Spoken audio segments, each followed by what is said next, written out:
1945, a primeira bomba atómica explodia em Hiroshima. O mundo ouviu pela rádio. 30 anos mais tarde, a primeira viagem do homem à Lua era seguida em direto e a cores por 600 milhões de pessoas através da televisão. Numa geração, a televisão era uma revolução que transformaria as nossas vidas para sempre.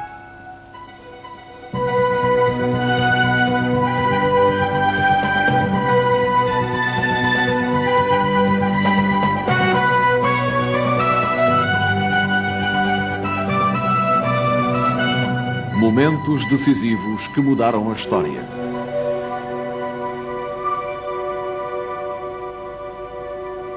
A invenção da televisão.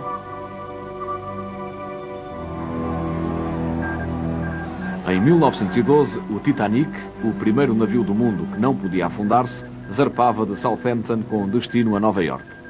O capitão Smith dava as boas-vindas a bordo a mais de 2.000 passageiros, desde milionários a imigrantes. O Titanic fazia a sua viagem inaugural de travessia do Atlântico. 4 dias mais tarde, e a mais de 4.800 km a oeste, um jovem telegrafista chamado David Sarnoff ocupava o seu posto em Nova York. Mesmo antes da meia-noite, recebia uma mensagem inesperada e terrível. SOS Titanic. SOS. Titanic chocou com iceberg. Afunda-se rapidamente. A luta pela sobrevivência foi terrível. Os salva-vidas eram escassos. Ao longo de 72 horas extenuantes, Sarnoff transmitia a terrível tragédia ao mundo estarrecido. Dos mais de 2.000 passageiros, só 1/3 sobreviveria. O dramático relato do Titanic a afundar-se viria a ser o início de uma revolução das comunicações que transformaria o mundo. Sarnoff diria mais tarde: o desastre do Titanic serviu para dar protagonismo à rádio e, por casualidade, também a mim. David Sarnoff nasceu em Minsk, na Rússia, em 1891. Emigrou para a América aos 9 anos. Foi um de entre muitos milhares que partiram em busca de uma vida nova e melhor.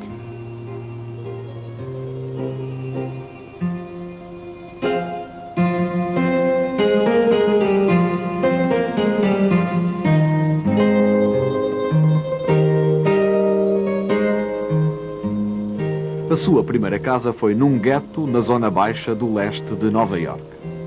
Estava longe de ser a América dos seus sonhos, mas com grande determinação e uma autoconfiança que o acompanharia por toda a vida, Sarnoff rapidamente sairia da pobreza. Para auxiliar ao sustento da família, começou a trabalhar, primeiro como ardina nas ruas movimentadas de Manhattan, depois como grumete.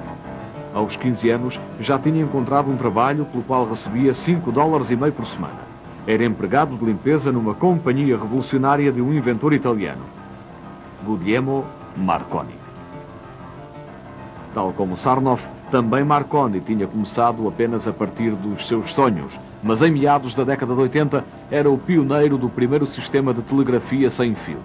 Tornou a comunicação independente das ligações por cabo. Ali estava um homem que Sarnoff poderia tomar como modelo. Sarnoff ofereceu-se como mensageiro pessoal de Marconi. Aprendeu Morse por si mesmo e ao fim de um ano tinha ascendido ao posto de auxiliar de radiotelegrafista. Inteligentemente tirou partido do seu relato do desastre do Titanic. Em 1919 mudou para a recém-formada Companhia de Comunicações, a Radio Corporation of America, e em breve subia o primeiro degrau para ascender à direção. Sarnoff era um homem de negócios e não um cientista, mas reconhecia que a invenção científica era a chave do sucesso no comércio. Encontrou-se com muitos cientistas famosos, incluindo Einstein. Percebeu que o potencial da rádio estava por descobrir. Mais que informar, ela podia igualmente ser um divertimento. Já em 1915 tinha proposto que a caixa de música pudesse ser vendida em todas as casas da América. Atenção todo mundo, por favor, porque esta noite é a noite. Algo completamente diferente do que jamais terão escutado na rádio. A sombra de Fu Manchu. Durante os 10 anos que se seguiram, Sarnoff advogou a explosão da radiomania. Num ano, a RCA realizou um volume de negócios bruto de $11 milhões na venda de rádio.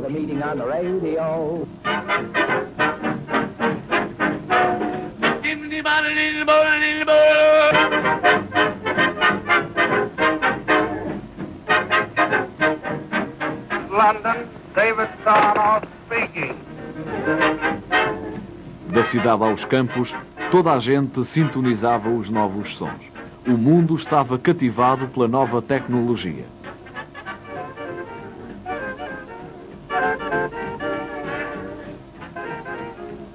Nos finais dos anos 20, a rádio era rainha absoluta e Sarnoff era o seu rei. Sarnoff era já diretor da maior empresa de comunicações do mundo, a RCA, e da sua subsidiária de programação, a NBC.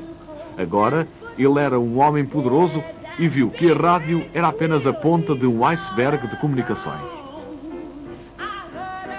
A poderosa indústria da rádio tinha relutância em partilhar o seu sucesso, mas Sarnoff tinha em mente um plano mais importante.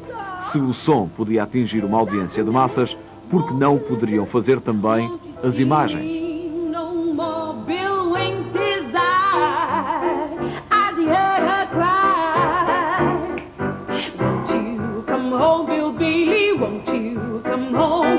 She cried the whole day long.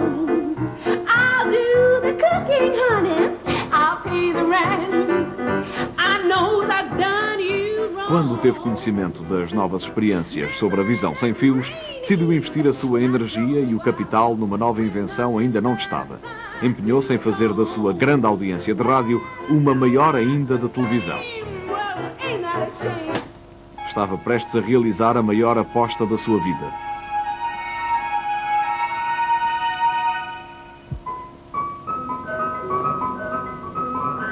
A Europa estava mais avançada no novo invento da televisão, um sistema mecânico de imagens instantâneas baseadas numa roda a girar. Era encabeçado pelo escocês John Logie Baird, que apresentara com sucesso o seu televisor em Londres em 1926. O sistema funcionava e foi adotado na Europa, no entanto o equipamento era pouco prático. A qualidade das imagens recebidas era pobre e a recepção pouco constante.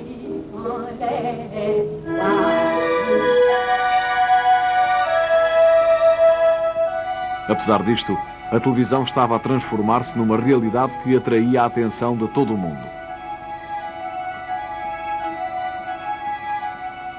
Na cidade de Nova York, o inventor Charles Jenkins fazia a emissão de 1 hora de televisão a partir da Quinta Avenida 3 vezes por semana, para um público restrito, mas entusiasta e fiel. A NBC experimentou o novo método mecânico, mas Sarnoff sabia que necessitava de um sistema melhor para conseguir alargar a televisão ao mercado de massas e tinha de produzir uma imagem melhor para conseguir atrair as receitas dos gigantes da publicidade. E, em janeiro de 1929, eis que recebe inesperadamente a visita de um desconhecido. Este coloca perante Sarnoff a ansiada solução do problema.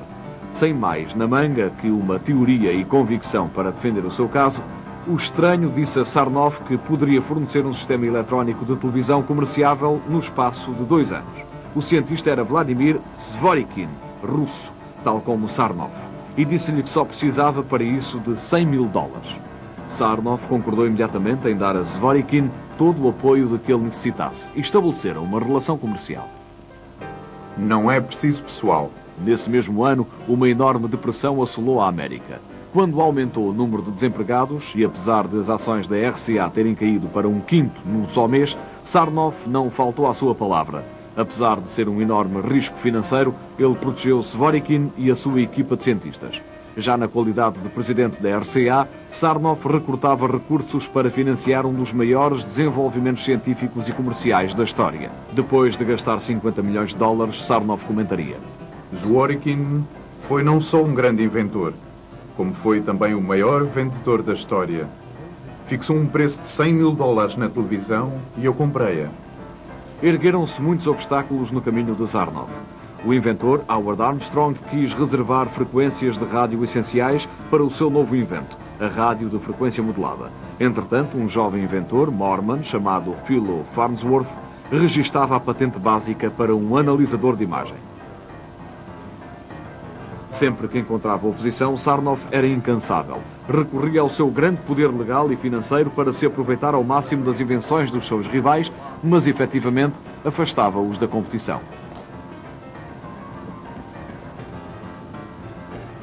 Sarnoff também se confrontou com a Comissão Reguladora para as Comunicações, a FCC, lutando por assegurar que todo e qualquer standard nacional de recepção de televisão fosse compatível com o seu equipamento RCA. Exerceu uma pressão agressiva ao longo de 12 anos. Em 30, a Europa estava mais avançada que a América na corrida para a televisão. A British Broadcasting Corporation, BBC, sediada no Alexandra Palace, acabou por preferir o sistema eletrónico MI ao sistema mecânico de Baird e iniciou as emissões em 1936.